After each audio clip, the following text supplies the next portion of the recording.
네, 오늘 우리에게 주시는 하나님 말씀, 오늘 본문인 고린도전서는 바울이 에베소서라는 지역에 머물면서 고린도 지역에 있는 성도들에게 쓴 편지죠. 우리가 잘 알듯이 바울은 여러 지역을 돌아다니면서 복음을 전했고 복음이 전해진 곳마다 교회가 세워졌습니다. 그런데 그러다 보니까 필연적으로 발생하는 문제가 하나 있었습니다. 어떤 문제가 있었을까요? 자, 한 곳에 오래 머물면서 충분히 가르쳐야 합니다. 우리가 해봤지만 정말 충분한 시간을 갖고 가르쳐야 하는데 너무 짧은 시간에 복음의 핵심만을 전하고 또 다른 지역에 가서 또 복음을 전하고 이런 여정이 반복되다 보니까 세워진 교회마다 올바른 신앙이 정립되기에는 너무나 짧았습니다. 시간이 너무나 짧았어요. 그래서 바울은 자신이 세운 교회마다 편지로 안부를 묻고 교회가 당하는 여러 가지 신앙 문제에 대한 답을 편지로 썼습니다.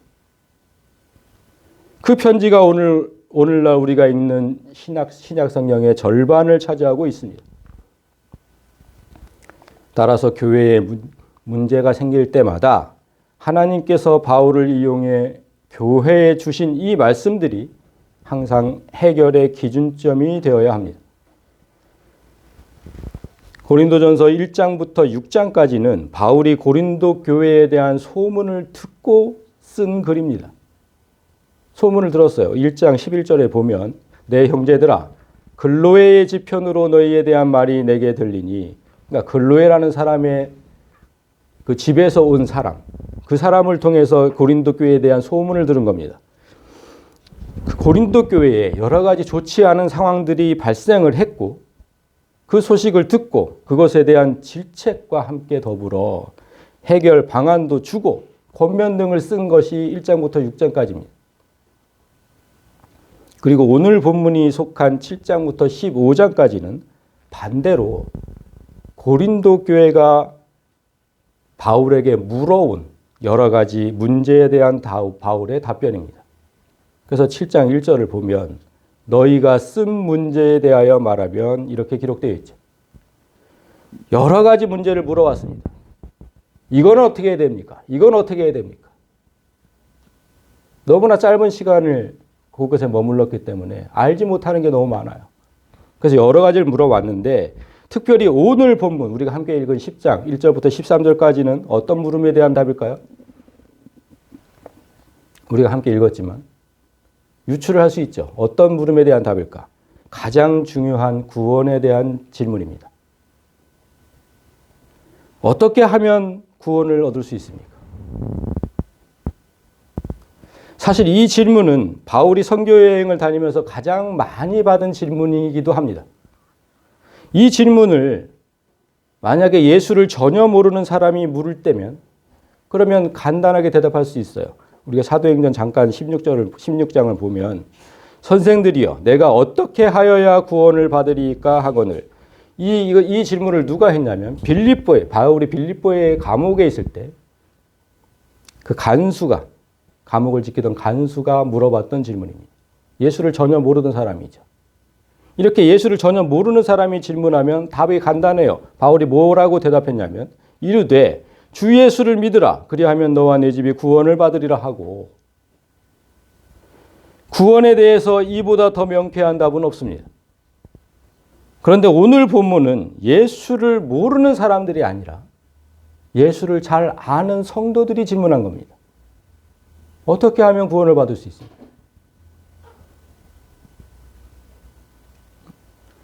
이 질문을 성도들이 왜 할까요? 분명히 주 예수를 믿으라. 그리하면 너와 내 집이 구원을 받으리라. 여기에 대해서 너무나 잘 알고 있을 텐데 왜 또다시 이런 질문이 나왔을까요? 이 본질적인 질문을 고린도 교회 성도들은 진지하게 물어왔고 바울은 답을 해야 합니다. 그런데 빌립보 간수에게처럼 기존 교인들에게 이렇게 답하면 안 되죠. 이거 다 알고 있는 거잖아요. 그럼 어떻게 답을 해줘야 될까요? 바울은 그들이 왜 이런 질문을 하는지 깨닫고 그에 대한 답을 구약에서 찾으라고 말합니다.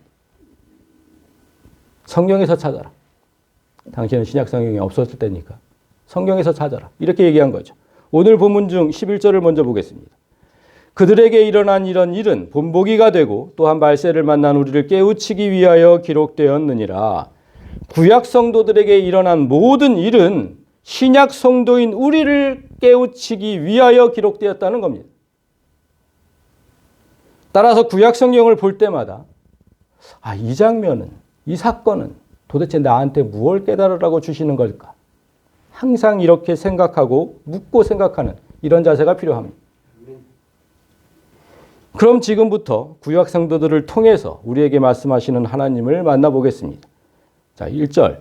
형제들아, 나는 너희가 알지 못하기를 원하지 아니하노니 우리 조상들이 다 구름 아래에 있고 바다 가운데로 지나며. 자, 형제들아. 바울은 고린도 성도들을 지금 형제들이라고 부르면서 비록 몸은 떨어져 있지만 언제나 그리스도 안에서 우리는 한 몸이다라고 얘기를 합니다. 이런 원리로 저 또한 방송을 통해서 말씀을 듣는 성도들을 예수 안에서 한 몸이라고 생각합니다. 비록 몸은 떨어져 있지만 형제들의 소식을 듣고 물어올 때마다 바울과 같은 심정으로 무엇이 잘못됐고 어떻게 해결해야 하는지 오직 말씀으로 가르치고 권면하려고 합니다. 자, 나는 너희가 알지 못하기를 원하지 아니한다. 저도 여러분이 하나님에 대해서 잘못 알기를 원하지 않습니다. 그러니 우리 믿음의 조상들이 애굽에서 나와서 다 구름 아래에 있고 바다 가운데로 지나갈 때를 한번 생각해 보십시오. 구약 성도들은 우리의 믿음의 조상들 아닙니까? 자, 이때를 한번 생각해 보라는 겁니다.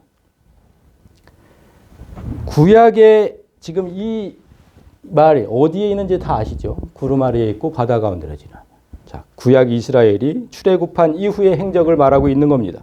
자, 출애굽기 13장 21절을 보면 먼저 구름에 대해서 나옵니다. 여호와께서 그들 앞에서 가시며 낮에는 구름 기둥으로 그들의 길을 인도하시고 그 다음에 바다 가운데 지나는 게 14장에 있죠. 이스라엘 자손이 바다 가운데를 육지로 걸어가고 물은 그들의 좌우에 벽이 되니. 자, 우리가 몇 번을 얘기를 했는데 구약 성도가 애굽에서 해방됐다는 뜻은 오늘날 우리에게 무슨 뜻이라고 했습니까? 우리가 마귀에서 해방됐다는 뜻이죠. 그렇게 연결 지으라고 했죠. 마귀의 종에서 해방되어 하나님 백성이 되었다는 말과 출애굽은 똑같은 말입니다. 따라서 마귀에서 해방된 이후에 하나님께서 우리 삶을 어떻게 인도하셨는지 구약 성도를 통해 하나하나 보자는 겁니다. 하나님께서 구약의 성도를 구름 기둥으로 인도하셨듯이 우리의 삶도 똑같이 그렇게 인도하셨고 또 홍해가 갈라지는 기적을 통해서 구약 성도를 사망에서 건져내셨듯이 우리도 똑같이 사망의 그늘에서 건져내셨습니다. 그래서 바울은 이 두 가지 사건을 세례의 비유를 합니다. 2절, 모세에게 속하여 다 구름과 바다에서 세례를 받고. 오늘날에 우리는 예수 그리스도를 통해서 구원받죠. 그러나 예수께서 이 땅에 오시기 전에 구약의 백성들은 지금 모세를 통해 구원받았다고 얘기를 합니다. 모세에게 속했다. 그러니까 그 구원의 원리를 잘 보십시오. 제가 지금 파란 걸로 해놨는데 모세, 구름, 바다죠. 이 세 가지 단어를 잘 보세요. 그러면 즉 모세에 속한 사람들이 구름이 뭡니까? 하나님의 인도하심이죠. 모세에 속한 사람들이 하나님의 인도하심으로 바다 한가운데서 구원을 받았다. 이렇게 지금 연결이 되는 겁니다. 그럼 이 뜻은 오늘날 예수에 속한 사람들이, 우리는 모세에게 속하지 않고 예수에 속했으니까 오늘날 예수에 속한 사람들이 하나님의 인도하심에 따라 죽음의 그늘에서 벗어났다. 악에서 벗어났다. 이런 뜻이 되죠. 그러니까 그게 세례라는 겁니다. 그게 세례. 그게 세례라는 거예요. 그러니까 우리 죄가 씻겨지는 세례. 그 세례가 그 얼마나 기적 같은 일인지를 한번 생각해 보자는 거예요. 우리의 죄가 씻겨진다는 일이. 출애굽 당시에 남성의 숫자만 60만 명이라고 기록되어 있죠. 참 신기하게도 제주도 숫자가 딱 60만 명인데, 제주도 인구가. 그러면 제주도 사람들 전체가 육지로 올 때, 그 전라도 땅으로 올 때 이제 바다가 쫙 갈라졌다고 한번 생각해 보세요. 그리고 60만 명의 제주도 사람들이 다 전라도까지 걸어서 당도했다. 이게 믿어집니까? 오늘날 이런 일이 벌어졌다면? 이게 믿어져요? 이거 있을 수도 없는 일이죠. 출애굽한 이스라엘은 가족 전체로 따지면 200만 명이 넘겠죠. 남자만 60만 명이었으니까. 그 모든 사람을 단 한 사람도 빠짐없이 건너게 하신 일을 바울이 지금 세례 비유를 하고 있는 겁니다. 이건 기적 같은 일이라는 거예요. 죄를 씻는 세례는 그만큼 기적 같은 일이다. 내가 어떤 노력을 한다고 해도 절대로 없어지지 않을 죄가 아무 노력 없이 기적처럼 없어졌다는 겁니다. 이렇게 성도라는 지위를 얻었어요. 우리는. 이렇게 기적 같은 이유로 성도라는 지위를 얻었어요. 그렇게 성도라는 지위를 얻게 되면 그 이후에는 어떤 삶을 살게 되는지 3절부터 나옵니다. 다 같은 신령한 음식을 먹으며 다 같은 신령한 음료를 마셨으니 이는 그들을 따르는 신령한 반석으로부터 마셨으며 그 반석은 곧 그리스도시라. 구약 성도들은 애굽에서 나온 뒤 광야에서 살았죠. 그곳은 절대로 음식과 물이 나올 수 없는 곳입니다. 광야는 그런 곳이에요. 그런 곳에서 그들은 하늘에서 내려온 만나와 메추라기 그리고 반석에서 나온 물을 마시면서 무려 40년을 살았습니다. 세상 사람들은 땅에서 자란 것들을 먹고 살잖아요. 그런데 구약 성도들은 하늘과 반석에서 난 것들을 먹었어요. 그래서 바울은 지금 신령한 음식, 신령한 음료, 신령한 반석이라고 부르는 거예요. 여기서 신령한으로 번역된 단어를 보니까 푸뉴마티코스, 영적인 이런 뜻입니다. 영적인 음식을 먹었다는 거예요. 영적인 음식. 그들이 살던 광야를 오늘날에는 무엇에 비유합니까? 이 세상이죠. 이 세상. 우리가 천국 가기 전에 사는 이 세상. 이게 광야죠. 우리는 그리스도의 은혜로 사탄의 권세에서 놓였지만 여전히 사는 곳은 광야 같은 세상입니다. 이 광야에서 우리도 그리스도로부터 나오는 이 영적인 양식, 이 영적인 양식, 말씀을 먹고 마시며 살고 있다는 거죠. 우리도 지금 그렇게 살고 있다는 거예요. 말씀을 먹고 마시며 살고 있다. 소위 예수를 믿는다는 사람들은 다 그렇게 살고 있다고 믿고 있습니다. 난 예수를 믿고 말씀을 먹고 살고 있다. 그렇게 믿고 있어요. 그런데 5절부터는 그렇게 믿는 자들에게 아주 충격적인 얘기가 시작됩니다. 5절, 그러나 그들의 다수를 하나님이 기뻐하지 아니하셨으므로 그들이 광야에서 멸망을 받았느니라. 바울은 지금 구약의 성도 중 대다수가 하늘에서 내린 양식을 먹고 마신 사람 중에 대부분이 구원받지 못하고 광야에서 살다가 죽었다는 사실을 상기시키고 있습니다. 그들 모두 분명히 죽음의 바다를 건넜죠. 단 한 사람도 빠짐없이 홍해를 건넜잖아요. 그리고 단 한 사람도 빠짐없이 신령한 음식을 먹고 마셨어요. 그러나 소수를 제외하고는 가나안에 들어가지 못했어요. 천국에 들어가지 못했다는 거죠. 오늘날 성도들이 아무리 세례를 받고 말씀을 받아먹고 살았어도 그들 중 다수는 이와 똑같이 구원받지 못하고 그냥 이 세상에 살다가 그렇게 죽는다는 겁니다. 그 얘기를 하고 있는 거잖아요. 정말 충격적이지 않습니까?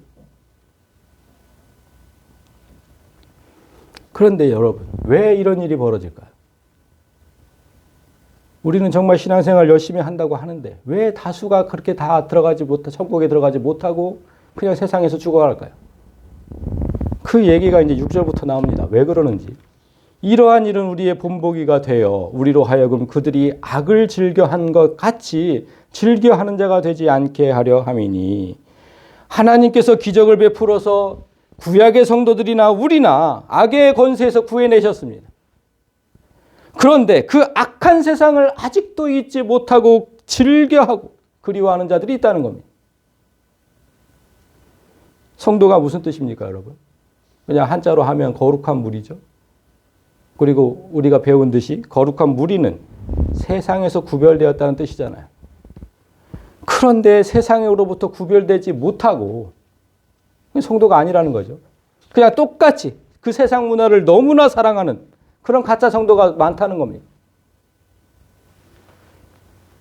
이제 어떤 종류의 가짜들이 있는지 하나하나 밝혀집니다. 그들 가운데 어떤 사람들과 같이 너희는 우상 숭배하는 자가 되지 말라. 기록된 바 백성이 앉아서 먹고 마시며 일어나서 뛰논다 함과 같으니라. 이 기록이 구약에 어디에 있습니까? 출애굽기 32장에 있습니다. 자, 32장 4절. 아론이 그들의 손에서 금고리를 받아 부어서 조각칼로 새겨 송아지 형상을 만드니 그들이 말하되 이스라엘아 이는 너희를 애굽 땅에서 인도하여 낸 너희의 신이로다 하는지라. 애굽 땅에서 구해낸 건 하나님이신데 금송아지를 만들어 놓고 이렇게 얘기했다는 거예요. 이튿날에 그들이 일찍이 일어나 번제를 드리며 화목제를 드리고 백성이 앉아서 먹고 마시며 일어나서 뛰놀더라. 이 얘기, 이 파란 걸로 된 앉아서 먹고 마시며 일어나서 뛰놀더라. 이 얘기를 지금 이렇게 써놓은 거죠. 백성이 앉아서 먹고 마시며 일어나서 뛰논다 함과 같으니. 모세가 하나님의 말씀을 받으러 간 사이에 구약 성도들이 우상을 만들어 놓고 먹고 마시고 뛰놀았다는 겁니다. 우리가 좀 전에도 얘기했듯이 모세가 그리스도의 모형이라고 했죠. 그리스도의 모형이라면 예수님께서 재림하시기 전에 우리도 지금 우상의 것을 먹고 마시고 있다는 뜻입니다. 그럼 생각해 봐야죠. 내가 교회 안에서 어떤 우상의 것을 먹고 마시고 있는지.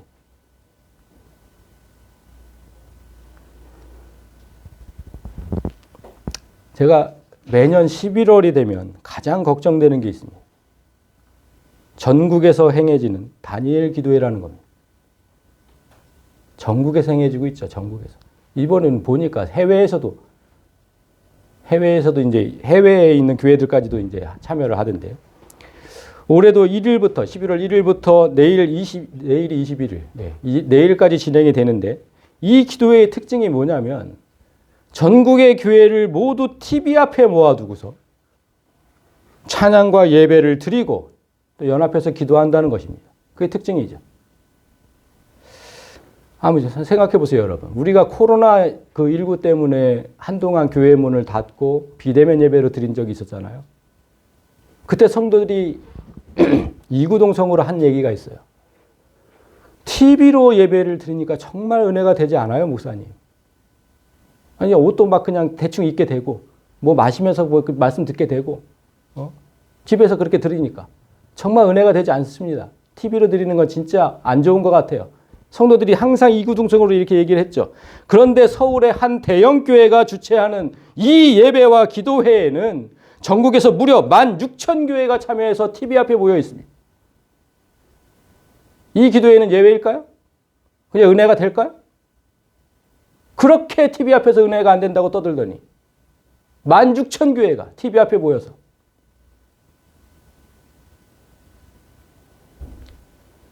이 기도회의 더 큰 문제는 목회자 외에도 기업인, 연예인, 체육인, 예술인 등 다양한 분야의 전문가들이 강사라는 이름으로 강단에 선다는 겁니다. 하나님 말씀을 전하는 게 아니에요. 그들이 여기 서서 하나님 말씀을 전하는 게 아니라 자신의 신앙 간증을 늘어놓는 시간이 대부분입니다. 그걸 예배라고 지칭하고 그 간증이 끝나면 한 목소리로 기도를 하죠. 여러분, 간증이 위험한 이유가 뭡니까? 간증이 위험한 이유는 개인의 신앙 경험은 반드시 하나님께서 역사하신 일이 아닐 수 있다는 것에 있습니다. 마귀의 장난을 하나님의 역사라고 믿고 그 일을 소개하는 사람들이 비일비재합니다. 그런데 그 어떤 검증도 없이 강단에 세우고 그들의 간증에 성도들이 할렐루야로 화답한다면 이보다 더 성공적인 마귀의 역사는 없을 겁니다. 올해도 고신측 아시죠? 고신측에서 이 기도회의 심각성에 대해서 총회에 보고를 했고, 그래서 그 총회는 1년간 연구하기로 결정했다는 뉴스를 보았습니다. 얼마나 심각했으면 다른 교단에서조차. 우리 교단의 교회가 지금 벌이는 거잖아요, 그게. 근데 우리 교단의 교회인데 오히려 우리 교단은 그 교회와 목사에게 면죄부를 주었습니다. 아무 문제 없다. 참으로 부끄럽게 짝이 없습니다. 그 기도회에서 사이비들이나 행하는 마귀의 역사가 빈번하게 일어났음을 유튜브 조금만 찾아보면 다 나옵니다. 사람 이가 금리빨로 변하고. 유튜브 조금만 보면 다 나와요. 그런데 왜 면죄부를 주었을까요? 그 짓을 하고 있는데. 이 기도회를 주최하는 목사가 신사도 운동과 깊이 관여되어 있다는 사실은 알만한 사람은 다 압니다. 얼마 전 제가 그 목사가 그 TV에 출연한 프로그램을 하나 보았는데, CBS 그 주영은 씨가 진행하는 새롭게 하소서라는 프로가 있더라고요. 그 프로에 나와서 간증했던 장면을 제가 보았어요. 자기 입으로 자기가 어떤 신앙을 가졌는지를 고백하더라고요. 참 놀라웠습니다. 그가 목회 초창기 때는 참 부흥이 안 됐대요. 지금 어마어마하게 큰 교회가 되었는데 부흥이 안 됐었대요. 그러니까 부흥이 되지 않자 미국으로 건너가서 한 부흥에 참석했다고 합니다. 거기서 어떤 50대 미국 여성이 자기를 향해서 예언 기도를 했다고 합니다. 자기를 붙들고. 그러니까 무슨 기도를 했냐면 미국에 건너가기 전에 자기가 아내가 받은 퇴직금을 전부 하나님 앞에 헌금으로 드리고 왔는데 그 얘기를 마치더래요. 그 얘기를 마치더래, 딱 점쟁이처럼. 그리고 나서는 그 헌금을 하나님께서 기쁘게 받으셨다. 그렇게 알려주더래요. 그러니까 이 목사는 그 얘기를 듣고 너무나 힘이 나고 은혜가 됐다는 겁니다. 나는 지금 목회가 잘 안 돼가지고 부흥이 안 돼서 여기 왔는데 하나님께서 나를 기쁘게 받으셨구나. 너무나 힘이 됐다는 거예요.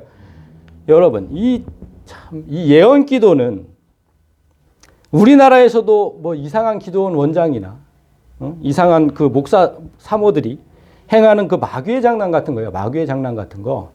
이 목사는 그걸 자랑 삼아 지금 소개하는 거예요. 예언 기도라는 게 여러분 성경에 있습니까? 성경에 예언 기도라는 게 있어요? 절대 없습니다. 예언 기도하는 사람들은 바로 지금 하나님이 하시는 말씀을 받는 사람들이거든요. 바로 지금. 내가 기도할 때마다 하나님이 말씀을 주시는 거예요. 그래서 예언 기도는 결국 직통 계시를 받는다는 뜻이거든요. 하나님은 분명히 기록된 성경 말씀 66권 외에 다른 말씀은 없다고 하셨죠. 계시록 22장, 그러니까 성경을 다 기록해 놓고 맨 마지막에 분명히 말씀하셨어요. 어디 있습니까? 또 안 해왔나 보네. 지나갔어요? 여기 있네요. 자, 계시록 22장 18절에 내가 이 두루마리의 예언의 말씀을 듣는 모든 사람에게 증언하노니 만일 누구든지 이것들 외에 더하면, 여기서 이 두루마리, 여기 성경입니다. 성경 외에 누구든지 이것들 외에 더하면 하나님이 이 성경에 기록된 재앙들을 그에게 더하실 것이요. 만일 누구든지 이 성경 예언의 말씀에서 제하여 버리면 하나님이 이 성경에 기록된 생명나무와 및 거룩한 성에 참여함을 제하여 버리시리라. 만약에 사람이 기도할 때마다 하나님 말씀이 새롭게 주어진다면 어떤 일이 벌어질까요? 그때마다 새롭게 하나님 말씀이 주어져요. 그러면 하나님 말씀이 기하급수적으로 늘어날 것이고 어떤 말씀이 진리인지 구별할 수가 없게 됩니다. 이 사람은 이렇게 얘기하고 저 사람은 저렇게. 이게 하나님 말씀이다. 이게 하나님 말씀이다. 이렇게 다 얘기할 거 아니에요. 그럼 어떤 게 진리인지 압니다. 그러니까 마귀가 노리는 게 바로 이거예요. 어떤 게 진리인지 모르게 만드는. 이런 기본적인 지식도 없는 예언 기도가 무엇인지 정말 기본적인 지식도 없는 목사가 주최하는 이 기도회에 무려 16,000교회가 참여하고 있다는 거예요. 대다수의 구약 성도들이 왜 구원받지 못하고 죽어갔는지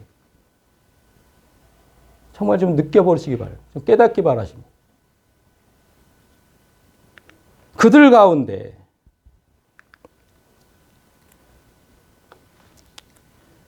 (7절이) 없나 봐요. 7절이. 그들 가운데 어떤 사람들과 같이 너희는 우상 숭배하는 자가 되지 말라 그랬죠. 7절에서 너희는 우상 숭배하는 자가 되지 말라. 기록된 바 백성이 앉아서 먹고 마시며 일어나서 뛰논다 함과 같으니라.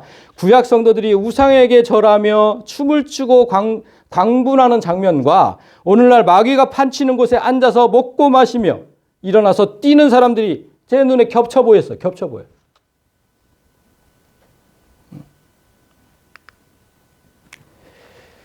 명심해야 합니다. 거짓 선지자들이 그들이 섬기는 우상의 제물을 성도들에게 먹이고 그곳에 앉아서 먹고 마시며 뛰놀도록 만들고 있습니다. 어떤 경우에도 하나님 말씀이 아닌 세상의 것들이 강단에서 쏟아질 때 그것을 절대로 받아먹어서는 안 됩니다. 거기 할렐루야로 화답하고 아멘하고 난리도 아니고 그냥 세상 말씀이에요. 세상 말씀. 그들은 여기서 그치지 않고 음란으로 나아갔다고 합니다. 바울은 이미 구원받았다고 확신하며 나태에 빠진 그리스도인들이 이제 음란으로 빠진 장면을 공개합니다. 8절 그들 중에 어떤 사람들이 음행하다가 하루에 23,000명이 죽었나니 우리는 그들과 같이 음행하지 말자. 그들 중에 어떤 사람, 그러니까 이 얘기도 구약에 있다는 건데 구약 어디에 있냐면 민수기 25장에 있습니다. 25장 1절 이스라엘이 시딤에 머물러 있더니 그 백성이 모압 여자들과 음행하기를 시작하니라. 그 여자들이 자기 신들에게 제사할 때에 이스라엘 백성을 청하매 백성이 먹고 그들의 신들에게 절함으로 이스라엘이 바알부올에게 가담한지라. 여호와께서 이스라엘에게 진노하시니라. 여기서 가담했다. 바알부올에게 가담했다. 가담했다라고 번역한 단어를 보니까 하나로 묶였다라는 뜻의 참아드라는 단어였어요. 하나로 묶였다. 그러니까 마귀와 하나가 됐다는 뜻입니다. 마귀와 하나가 됐다. 구약 성도들이 모압을 지날 때 모압 여인들과 성교를 하면서 그들의 신 바알부올을 숭배했는데 하나님은 그 일을 마귀와 하나 된 사건이라고 지적하신 겁니다.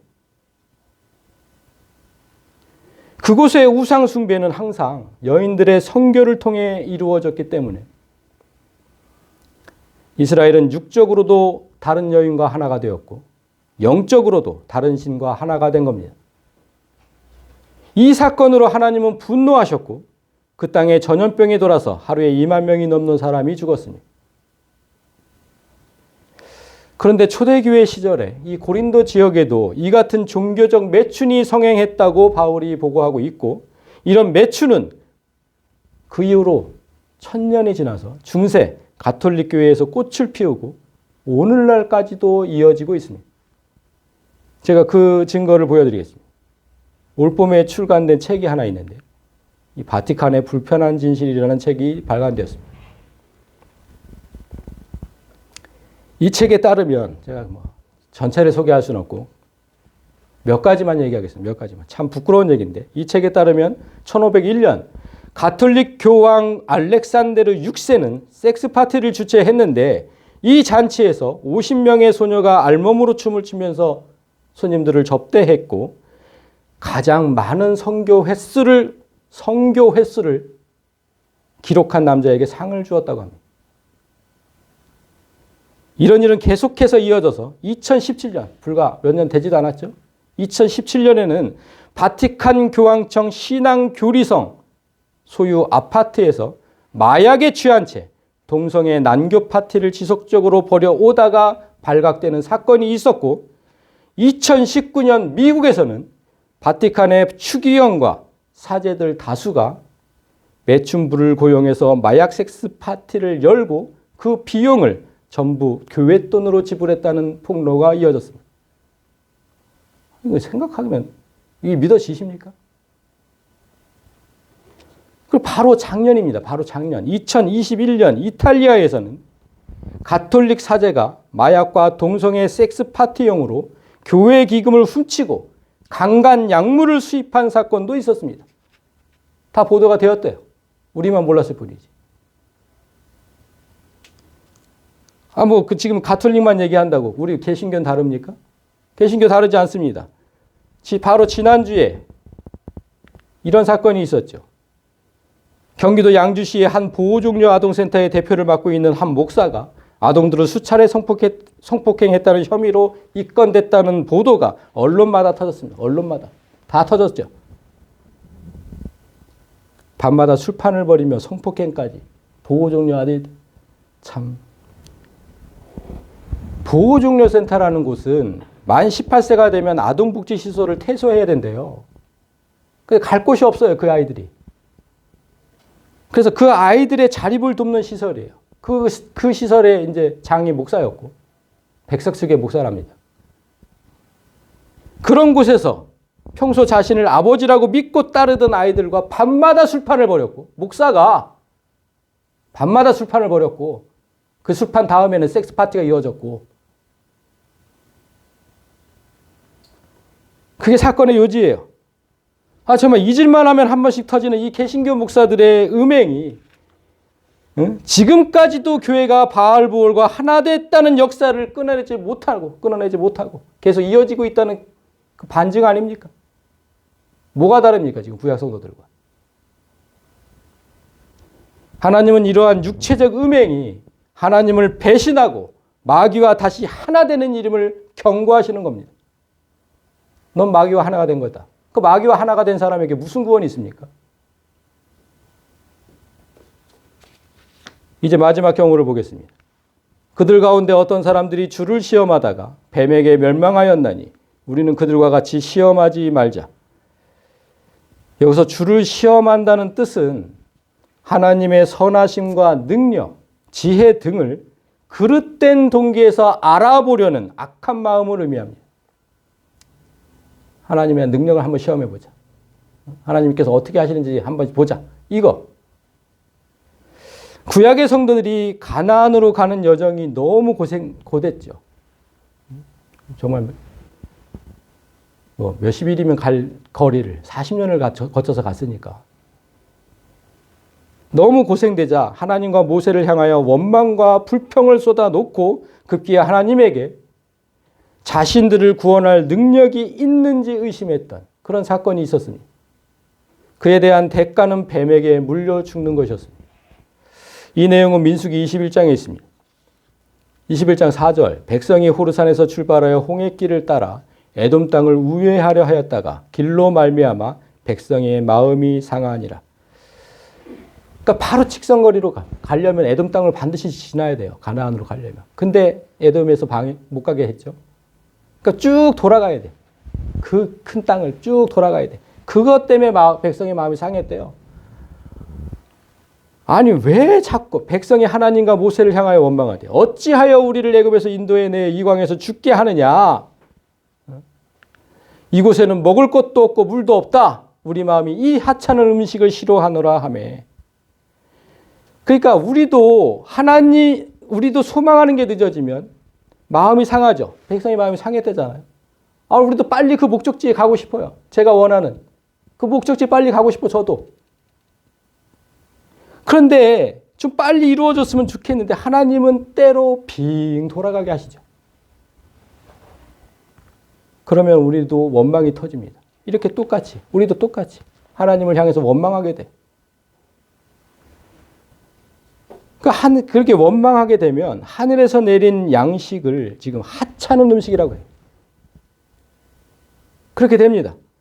좋은 음식도 하루 이틀이지 매일 먹으면 지겨운 법이잖아요. 말씀도 그래요. 어떨 때는 정말 꿀송이처럼 달다가 우리도 힘든 세상을 살아가다 보면 때로는 말씀이고 뭐고 다 지겨울 때가 있어요. 다 지겨워가지고. 그냥 하찮게 되겠죠. 하찮게. 구약 성도들이 떠나온 애굽을 그리워했듯이 지금 그리워하는 거잖아요. 어찌하여 우리를 애굽에서 인도해 내어서 그것이 좋았는데 우리도 똑같이 세상을 동경할 때가 많죠. 왜 나만 이렇게 힘들게 살아야 하는지, 하나님 일한다고 왜 나는 이렇게 힘들게 살아야 되는지, 왜 나를 불러내어서 이곳에 두셨는지. 나도 돈 잘 벌고 살 수 있는데, 나도. 누구 못지않게 돈 잘 벌고 살 수 있는데 왜 여기에 두셔가지고 이렇게 고생하게 살게 하시는지. 불만이 터집니다. 그때 우리가 받게 되는 벌이 마귀에게 물리는 거래요. 마귀에게. 여호와께서 불뱀들을 백성 중에 보내어 백성을 물게 하심으로 이스라엘 백성 중에 죽은 자가 많은지라. 그러니까 여러분, 마귀에게 물리기 싫으면 어떤 경우에도 하나님을 시험하지 말아야 합니다. 하나님께서 진짜 하실까? 내 삶에도 관여하실까? 나를 성공하게 하실까? 나를 평안하게 하실까? 계속해서 의심하고 시험하는 거죠. 그래서 때로는 일부러 어긋난 행동을 하기도 하고 삐뚤어지기도 해요. 어떻게? 이렇게 힘들게 살 바에는 차라리 난 죽는 게 낫겠다. 난 다 때려치우겠어. 그냥 이렇게 힘들게. 근데 내가 막 이렇게 어긋난 행동을 하고 막 그냥 이렇게 못되게 굴어도 하나님께서 그냥 가만히 계시면, 내가 이걸 다 때려치운다고 해도 하나님께서 그냥 가만히 두신다면, 그럼 하나님이 나를 버리신 거지 뭐. 이런 마음, 이게 시험하는 겁니다.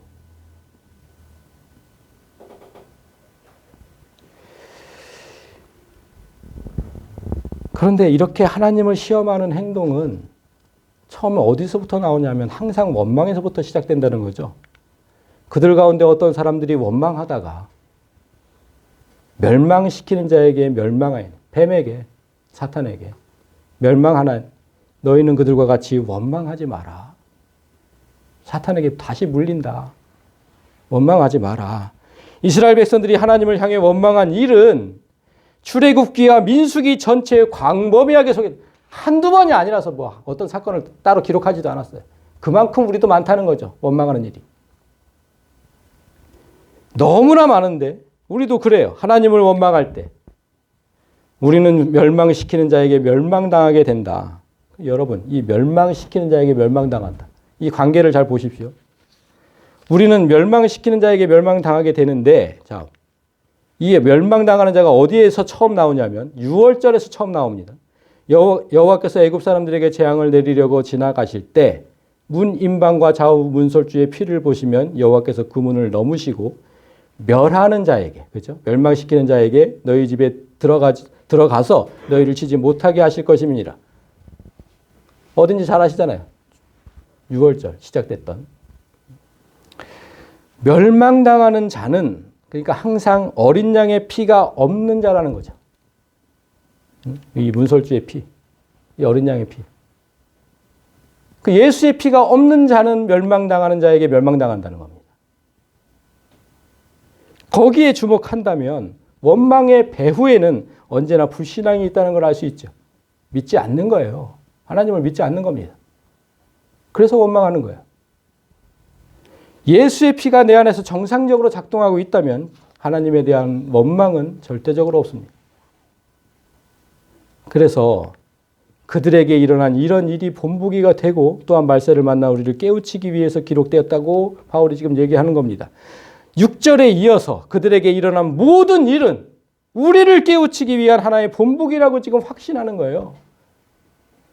그들이 지은 죄를 우리도 똑같이 짓고 있다면 그들이 받는 형벌을 우리도 똑같이 받을 겁니다. 똑같은 거예요. 우리 때문에 기록한 거니까.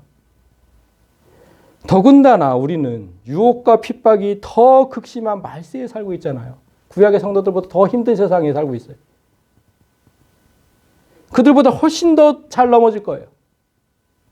그걸 아시기 때문에 하나님께서 지금 이를 기록하고 경계를 하시는 거예요. 그런즉 선줄로 생각하는 자는 넘어질까 조심해라. 어디에 서 있다고 생각하는 겁니까 지금? 어디? 내가 구원의 대열에 서 있다고 생각하는 거예요. 난 구원 받았지. 나 예수 믿으니까. 구원의 대열에 서 있다? 그렇게 생각하는 자는 넘어질까 조심해라. 여기서 넘어진다고 번역한 단어가 뭔지 아십니까? 핍토라는 단어. 떨어지다, 멸망하다 이런 뜻이에요. 그러니까 구원을 확신하지 말고 그 대열에서 떨어져서 멸망당할까 두려워하는. 그걸 걱정하라는 거예요.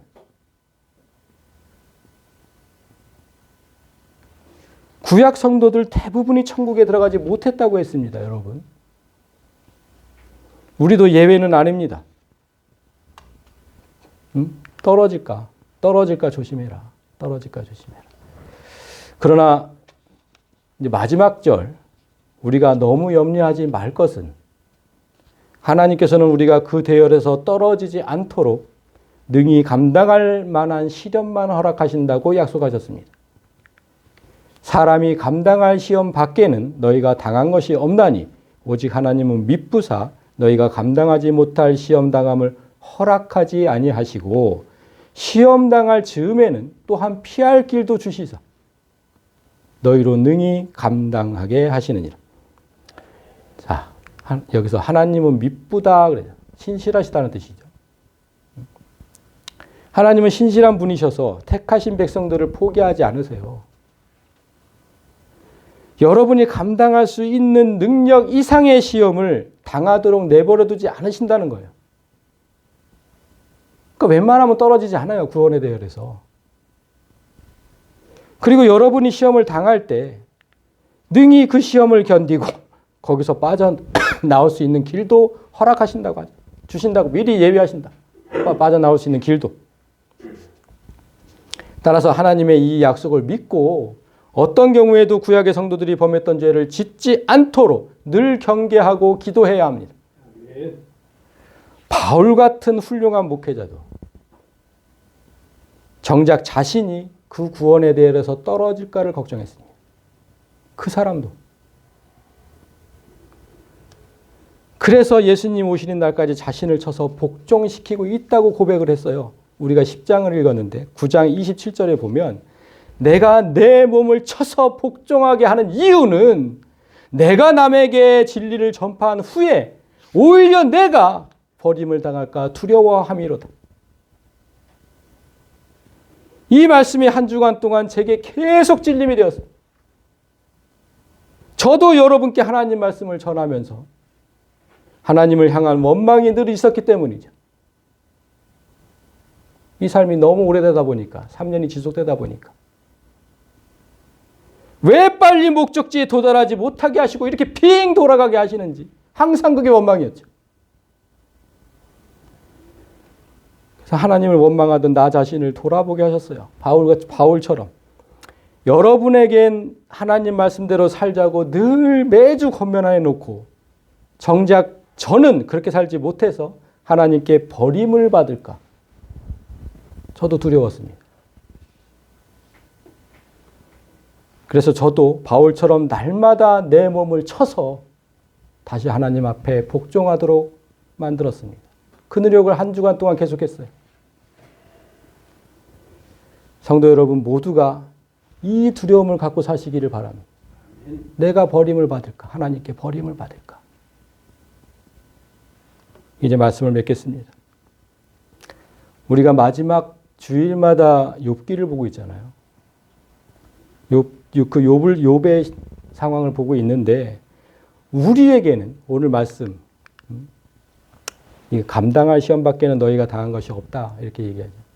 그러니까 우리에게는 욥이 당한 그 큰 시련을 허락하시지 않아요. 하나님께서. 욥이 당한 그 시련은 얼마나 큰 겁니까? 그런 시련을 우리에게 허락하지 않으세요. 왜냐하면 우리에겐 그만한 시련을 감당할 믿음이 없기 때문이죠. 만약 욥이 당한 시련이 우리에게 닥친다면 가족이 다 몰살당하고 있는 재산 다 뺏기고 내 몸엔 그냥 전부 병든 몸이 되고 그런 시련이 나한테 닥친다면 어떨 것 같습니까? 우리는 분명히 하나님을 원망하고 불신하면서 그 구원의 대열에서 떨어질 사람들이 대부분일 겁니다. 그래서 그런 시험을 하나님께서 허락하시지 않는 거예요. 큰 시련을 감당할 깜냥이 안 되니까 우리의 삶이 이만큼이라도 지금 평안한 겁니다. 하나님께서 허락하시지 않으니까. 그렇게 생각하니까 참으로 서글펐습니다. 욥에게 허락하신 시련이 결국 그를 순금처럼 만들고 천국에서 가장 빛나는 계기가 되었는데 우리는 그런 기회조차 부여받지 못하는 거죠. 그런 깜냥이 안 되니까. 성도 여러분, 고린도 교회 성도들은 내가 어찌하여야 구원을 얻을 수 있는지, 내가 어떻게 하면 구원에 대해서 이탈하지 않는지 진지하게 물어왔고 오늘 그 답을 들었습니다. 우리도 하나님 앞에 이 질문을 진지하게 하고 똑같은 말씀으로 응답받는 시간이 되길 원합니다. 어떤 시련이 와도 능히 감당할 만한 깜냥이 좀 돼봅시다. 그래서 사탄에게 욥을 자랑하시던 하나님께서 여러분을 자랑하게끔 좀 만들고 순금보다 빛나는 모습으로 천국에 당당히 입성할 수 있기를 진심으로 소망합니다.